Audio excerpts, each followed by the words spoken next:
कबीर साहिब पारखे शीतल देव महान, सतगुरु सुवर्ण कूनबू करूं सदा गुणगान।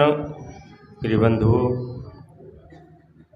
मेरे भूतपूर्व नौजवान साथियों, जैसा तन है वैसा मन कीजिए, हमसे कोई भूल नहीं हो जाए ऐसा न कोई जतन कीजिए।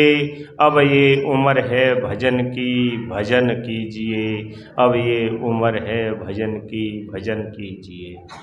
प्रिय बंधुजन, यहाँ सदगुरुदेव समझाते हैं कि भूला लोग कहे घर मेरा, जा घर में तू भूला डोले सो घर नाही तेरा। हाथी घोड़ा बैल वाहना संग्रह किया घनेरा, बीबी बाहर हरम महल में बीच मियाँ का डेरा। नौ मन सूत उरज नहीं सुरझे, जन्म जन्म उर्जेरा। प्रिय बंधुजनों, समय के भाव से मैं आधा ही कह रहा हूँ कि लोग कह रहे भूला लोग, गुरुजी समझा रहे हैं कि भूला लोग कहे घर मेरा। हम सब लोग जो वास्तव में अपना घर था, परम तत्व चैतन्य परमात्मा, उस घर को भूल गए और किस घर को कहने लग गए कि ये घर तो मेरा है। जहाँ तुमने कहीं मकान दुकान प्लॉट बनवा लिया और तब तक तुम कह रहे हैं कि घर मेरा है, तो न माते झींगुर धरनी करे। मैं हम तो यहाँ सात साखते रह रहे, तुम तो प्लॉट कल खरीदो, कल मकान बनाओ। तब तक डीमक निकल आई कि हम यहाँ बहुत दिन अंते रह रहे हैं, सातों साखते रह रहे हैं। तब तक चैटी निकल आई कि हम आए यहाँ बिले बहुत दिन अंते, सब कह रहे हैं और तुम उस घर में रह रहे हो। तब तक चूहा निकल आता है, वो ये कहते त्याई घर में गेहूँ नहीं खा रहे हैं, त्याई कपड़ा नहीं काट रहे हैं, और तुम कह रहे घर हमारो, हम आए वो तो यहाँ बिले बहुत दिन अंते, तुम तो कल प्लॉट बनवाए हुए। और ताते कह रहे हैं कि हमारा घर, भूला लोग कहे घर मेरा। भूल गए जिस घर को वास्तव में तुम्हारा घर था। तो ये अब दूसरा घर हम इनको समझ लेते हैं। जितने भी प्राणी पदार्थ हैं, खानी जाल और वाणी जाल। वाणी से समझ लिया कि परमात्मा का घर कहीं अपने से भिन्न है, उसको समझ लिया ऊपर वाव जाने नीचे वाव जाने, पर ये नहीं कहे ये भीतर वाव जाने ऊपर नीचे बताए हुए लग गए कि लीली छतरी वाव जाने, वहाँ उलझ गए। तो यहाँ संत समझा रहे हैं कि देखो समझने की बात है, हम भूल गए मार्ग में सुख शांति चाहने के लिए संत महात्माओं के पास गए तो उलझा दिया, देवी देवताओं में उलझा दिया। देवी देवताओं ने ऐसा उलझा दिया कि देवी मैया भाई मोड़ा की जरूलिया लिबायाऊ तवई कल्याण हो गो, महादेव बाबा पे कामरे चढ़ाऊ तवई कल्याण है। कहाँ कहाँ उलझा दिया, भुला दिया लोगों ने हमको यहाँ से वहाँ, जहाँ वास्तविक हमारे जीवन का सेंटर था, केंद्र था, उसको भुला दिया लोगों ने। तो यहाँ तो सब लोग उलझाने वाले हैं, पार की संतों की शरण में आते हैं। जहाँ पर देव दर्शन हो, जहाँ पर देव दर्शन हो वहाँ व्यापार होता है। जहाँ पार की संतों की वाणी हो वहाँ उद्धार होता है। नहीं तो साले उलझाने वाले हैं। कभी कोई कहीं उलझा जाता है, कोई वेद शास्त्र में कथा सुनता तो राम के गुण को गुणानुवाद कतरऊ। अरे एक बार बताओ काऊ के गुणन को गुणानुवाद कतरऊ बातें का होगा। एक छोटे से दृष्टांत समझेंगे। एक बार कोई भैया भजन कर रहे थे और वे सिया राम सिया राम सिया राम, कोई वासुदेव भगवान जैसे नाम ले रहे थे। एक पार्क की संत बैठ गए, अब इन्हें कि ये मानता तना हंगामा कर रही है। और जैसे यहाँ धौलपुर शहर में रहते हैं तो वहाँ एक रहे नत्था सेठ, बड़े पैसा वाए, ऐसे पैसा वाए मेरे पे 9 थैली भर रही मोहरन की। और वे संत माँ जाए करते बेऊ माँ बैठ के भजन करे हुए लग गए कि नत्था सेठ की 9 थैली, नत्था सेठ की 9 थैली, नत्था सेठ की 9 थैली कहे हुए लग गई। और पड़ोस में सीताराम सीताराम जप रहे, ओ नमो भागवत बने कही है, ये भी कोई भजन होता है? ये भजन होता है? नत्था सेठ होगा तो होगा उसकी 9 थैली में तो एक लेन देन। अरे भैया तो मोह लेन देन ना तो वो राम सीता का उस जमाने में भय होंगे, मरे के चले होंगे तो विनते का लेन देन मेरी। हम आओ सेठ तो हमारे पड़ोस में रहे तो शायद मनो आ जाए तो भोजन तो करा ही देगो। पत्ते और बिनते का लेन देन हुए, भैंस को बद्दू को लगत हुए। बस हम यहीं उलझ गए, भूला लोग कहे मर गेरा। उलझ गए लोग, सुलझने वाला कोई नहीं, अपने आत्मज्ञान की ओर नहीं जाते हैं। भी बाहर और भीतर जो कहते हैं, बीवी बाहर हरम महल में, जिसको हमको अपने सुख शांति की जो हमारी थे, दया क्षमा संतोष धीरजशील विचार विवेक गुरु भक्ति वैगार, यानी जो हमारी वास्तविक ब्याहता थी, जो 12 हमारे सद्गुण थे, वे तो हमन छोड़ दे। तो बीवी बाहर हरम महल में तो धर ही निकल रही, यानी वो प्रेम का थी उसके पीछे लग गए। और वहां के पीछे कौन थे लग गए? काम है, क्रोध है, लोभ मोह है, इनमें लग गई हमको।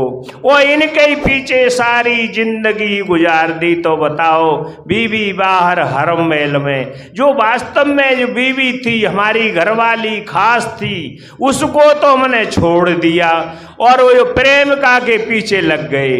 तो बताओ कैसे जीवन में हमारा कल्याण? भूला लोग कहे घर मेरा। हम वास्तव में जीवन के जो रहस्य थे, उन रहस्यों को भूल गए।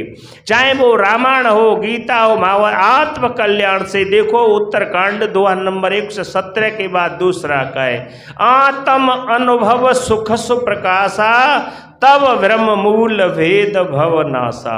तब हमारे सर्व ब्रह्म भूल भेद और भवसागर से पार तभी हम हो सकते हैं।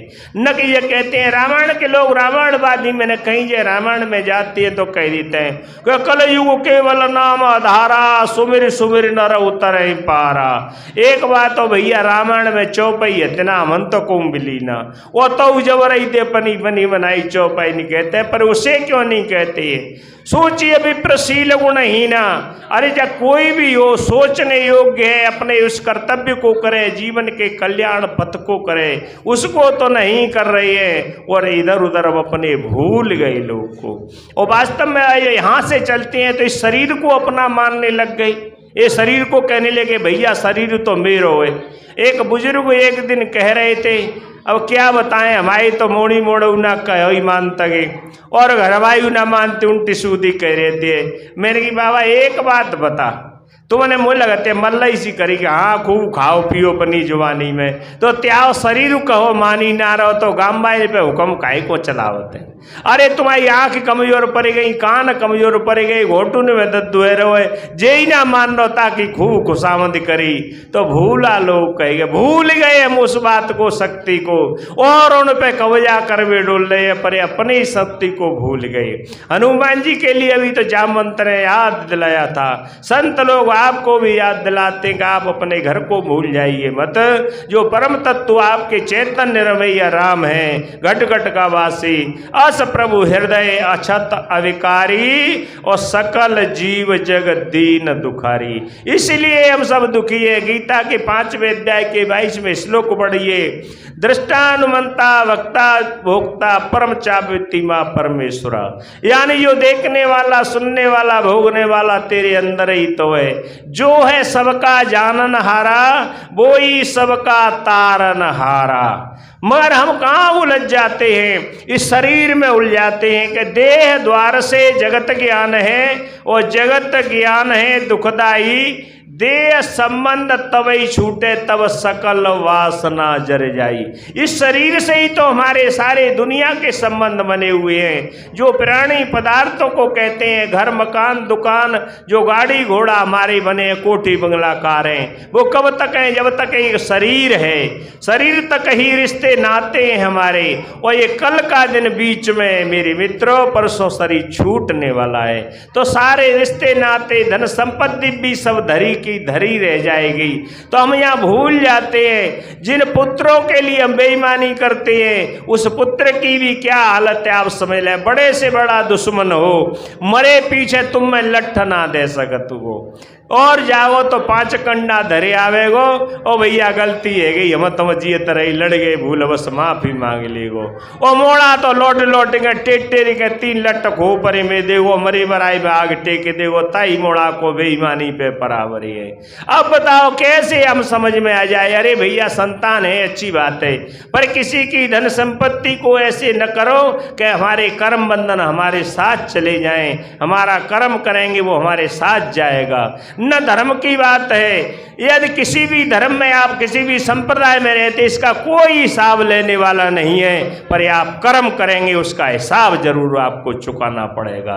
कर्मों के बंधन से आपसे भूल नहीं हो जाए, बस यही हमारे वैज्ञानिक सिद्धांत को मानिए, पारकी संतों का हिसाब है। आप छोटे से दृष्टांत और सिद्धांत से समझेंगे मेरे मित्रों। कल्पना करो कि मेरे सामने बड़ा सुंदर बगीचा है और बगीचे को किससे देखा गया? आंख से, और बड़े सुंदर फल लगे हुए, इधर उधर देखा कि कोई नहीं है, कोई नहीं है, तो घुस जाओ बगीचा में, टोल लो बड़े बड़े मोटे मोटे फल, और चले गए। पैरों से कहा कि पहुंच जा झपट के, जो पैरों ने उलाते पाए धरते पेड़ के पास में पहुंच दिए। फिर मन ने कहा कि बड़े मोटे मोटे फल तोड़ ले, तो हाथ ने फल को तोड़ लिया, पैरों ने पहुंचा दिया। हाथ फल तोड़ सकता है पर खा नहीं सकता, हाथ ने मुंह को दे दिया, मुंह खा सकता है पर रख नहीं सकता, मुंह ने पेट को दे दिया। और जब इतना समय गुजरता है तो मेरे भाइयों किसने देख लिया? बगीचा भाई ने देख लिया। कहूँ ते दुबक के देख रहे हो, सो आएंगे दो डंडा पीठ में दत दई। अब आंसू कहाँ आए? आंख में आंसू आए। आंख बदमाशी नहीं देती तो बैठ के रोनो नहीं पत्तो। ये कर्म बंधनों की बात है। बड़े बड़े महापुरुषों जिसों को हम भगवान बताते हैं, उन्हें भी अपने कर्म बंधनों से मुक्त नहीं होता। देखो भीष्म पितामह को सरसैया पे रहना पड़ा। कृष्ण की बातें करते हैं, जरा व्याध ने मारा, तो हम तो एक भैया छोटे से जीव हैं, हमारे कई कर्म खोटे नहीं हो जाएं, हमारे साथ बंधन चलाएंगे। धन संपत्ति को तो आपके बच्चे संतान भोगेंगे, पर जो कर्म आपने किए उसको आपको ही भोगने पड़ेंगे। इससे हमसे कभी हो नहीं जाए भूल, बस जिंदगी का यही वो हसूल। और जो हो जाए भूल तो तुरंत करो कबूल। जो भूल पर मुस्कुराए उसे शैतान कहते हैं, जो भूल से कुछ सीख जाए उसे विद्वान कहते हैं। जिससे कभी भूल नहीं हो उसे हम इंसान कहते हैं। मेरे मित्रों, हम इंसानियत की बात करते हैं, उस इंसानियत की बात के लिए भी आप समझें। एक छोटे से दृष्टांत से, बिना सत्संग के कभी जीवन में हमारा कल्याण पथ नहीं हो सकता है। एक छोटे से दृष्टांत से समझते लोग समझाते हैं। एक बार एक भैया रास्ते से बैठे हुए थे, रास्ते से उनका घर था, और अब रास्ते में घर था तो कोई भैया, जो गर्मी का मौसम था, उनने कही भैया प्यासे ने का पानी पियाई दो। बे बैठे अखबार पढ़े रही। मैंने रुक जा भाई, किसी इंसान को आने दे, अभी पिलवा देंगे पानी। मैंने सोची भैया को आयरा होगा जिनके घर को मोड़ी मोड़ा को बेटी बेटा वाल पिलवा देंगे। थोड़ी देर 2-4 मिनट फिर गुजर गई कि मुझे तो बड़ी प्यास लगी, पानी पियाई दो। क्या रुक जाऊँ, किसी इंसान को आने दो।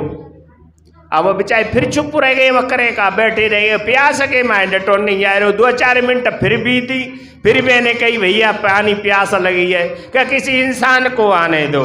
तब भी भैया प्यास इतने कही, हे में भैया ने इंसान आवे नहीं आवे, ने कदे को तुम इंसान बन जाऊ तो कैसी बात है, मुझे पानी पियाई दो, मरो जाए रहूं। हम नेक देर को इंसान नहीं बन सकते।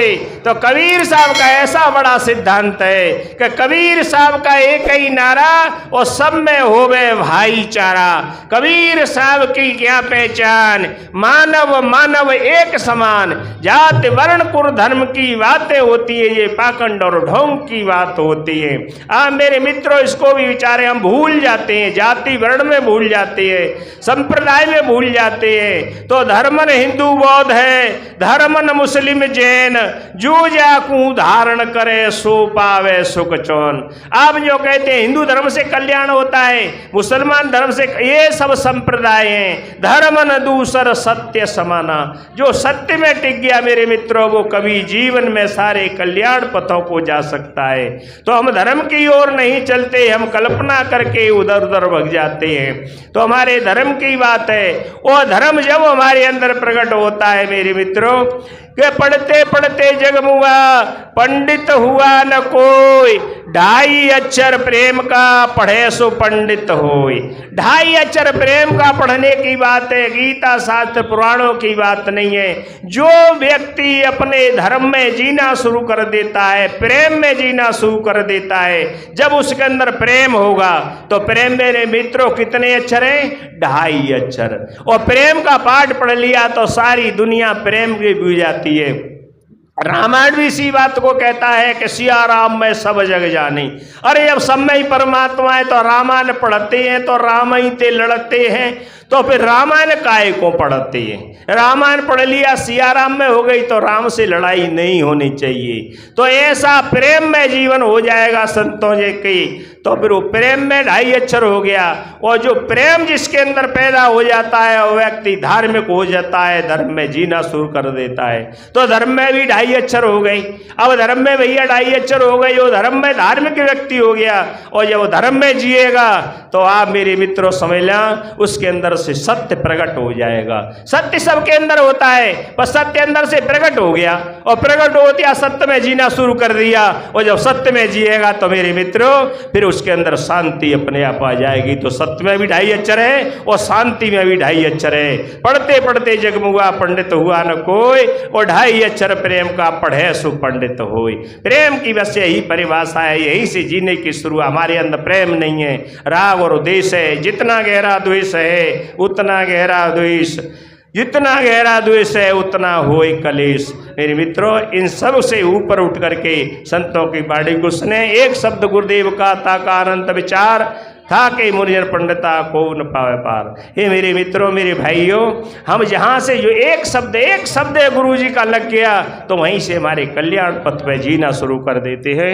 इतना ही कह के बाणी को विराम देता हूँ। सबका मंगल हो, सबका विकास हो, सबके अंदर जो परम तत्व परमात्मा बैठा हुआ है। 3 बार मेरा वंदन है, अभिनंदन है। बोलिए साहेब बंदगी।